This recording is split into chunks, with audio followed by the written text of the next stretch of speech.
when I talk about my past, I have to be frank because I have to remember, Right. right, how much of a jerk I was. Well, active addiction is Yeah. not pretty. It So isn't. yeah, man, your honesty is Yeah.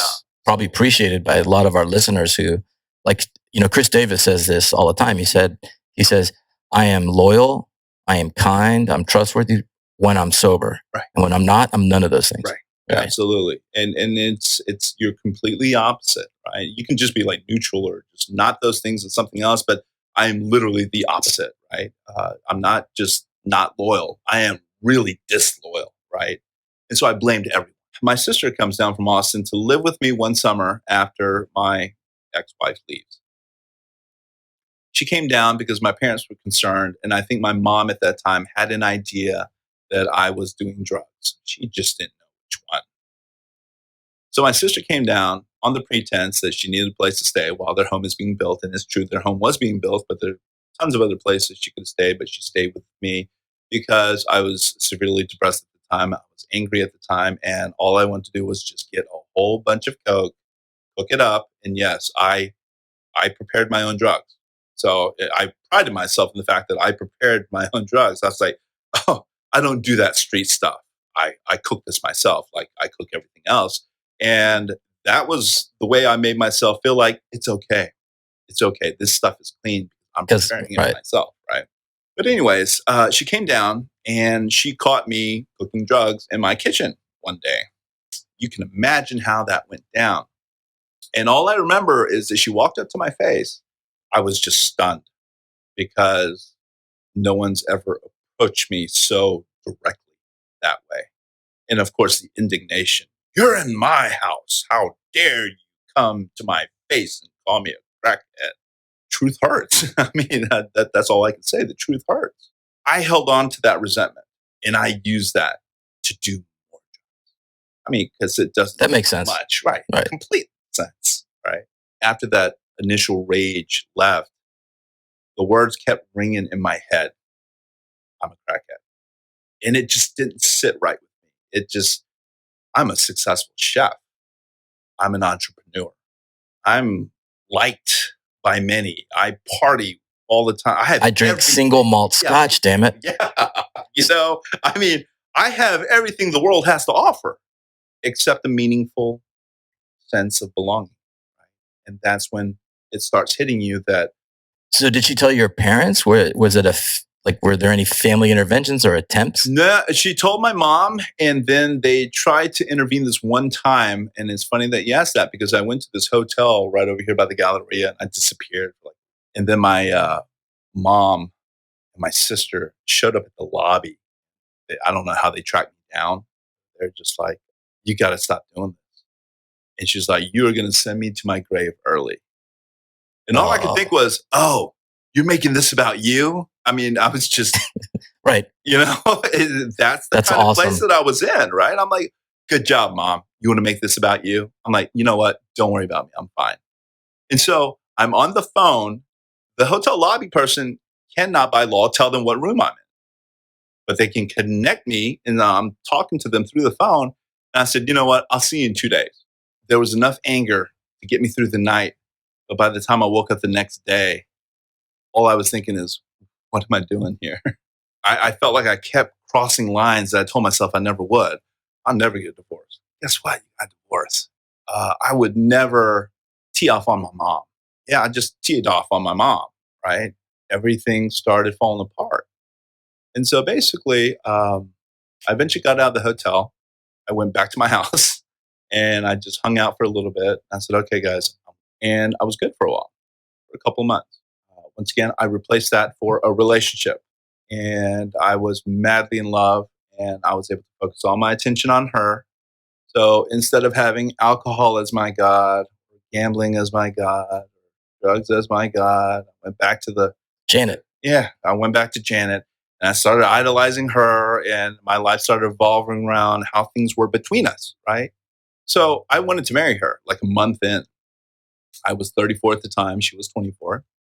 I went to go see her parents and her parents were like, oh no.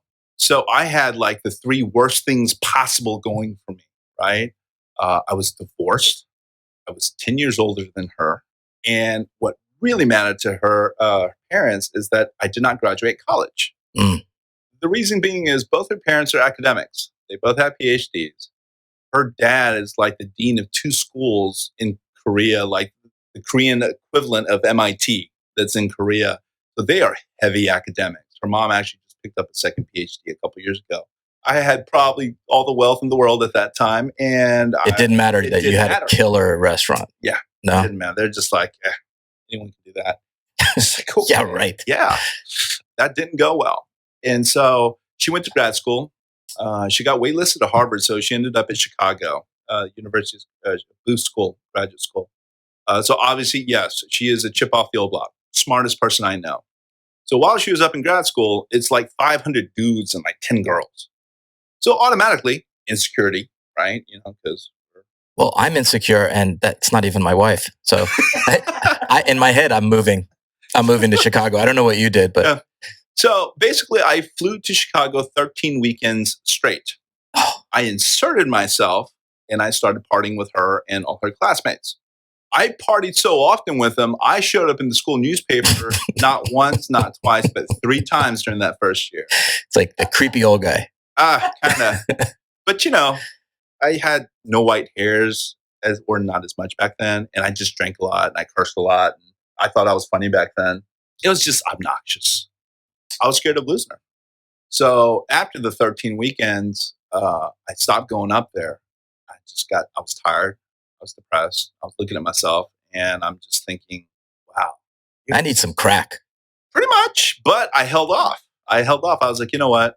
You're going to have to be okay with this because this is going to have to go on for 2 years. Right. When I felt like I was losing her a couple weeks later, that's when I went to the crack. And that's when I just went binging. I went off. And I mean like mountains of this stuff I went through. It was like Charlie Sheen style type of stuff. And it was a lot of money and a lot of drugs. And it was amazing that I lived through those 6 months because I went at it really hard. I'd gotten to the point where I'm like, okay, I'm stuck in this. I'm done. And so I tried to, I guess one would say, kill myself. Like I attempted suicide twice. How? I was hoping to overdose and like just pass out. You just did so much crack. Yeah, just smoke. Just take the biggest rock I could find, stuff it in there, just take so much smoke that I would just pass out and fade. The first time I did that, I didn't wake up until 28 hours later, roughly, right? And when I woke up, I thought it was just like later on the day. And the only reason I realized was because when I called the restaurant, they told me, "Oh yeah, it's Friday night," and I'm just like, Friday. That's a day later. That doesn't make sense, right? It didn't make sense. And so that's when I realized that, wow, I really was out for over a 24-hour period, laid out on my couch. And the second time I tried to do it again because I'm thinking maybe if I didn't do it right the first time, I could surely succeed the second time if I just add a bigger more, right? And go. That second attempt, like halfway through it, I just stopped because like this fear came over me. Like I was like, what if I really die this time? Right? Something just triggered. It was like a self-defense mechanism is the desire to actually live, right? And I don't know where it came from because I was really hell-bent on taking my own life, right? Planned it out and everything was good to go. And then I stopped and then I laid my pipe down and I said, okay, I'm going to get help. So I called my girlfriend at the time and I said, hey, I said a prayer before and I was like, Lord, apparently you haven't been the God of my life because I've made everything else my God. And I'm really scared of losing Janet, but I'm going to go ahead and do this anyway. I'm going to call her and let her know that I have a drug problem and I'm okay with losing her. But if you could just help me get better in the process, that would be great. You just have that kind of conversation with God. So I called her up and I told her, hey, I know we're engaged because by then we're engaged to get married. And I said, I know we're engaged to get married, but I need to go ahead and just kind of share with you that basically I have a drug problem. And immediately she flew down, helped me find a rehab, got my parents involved. Saved your life. Pretty much.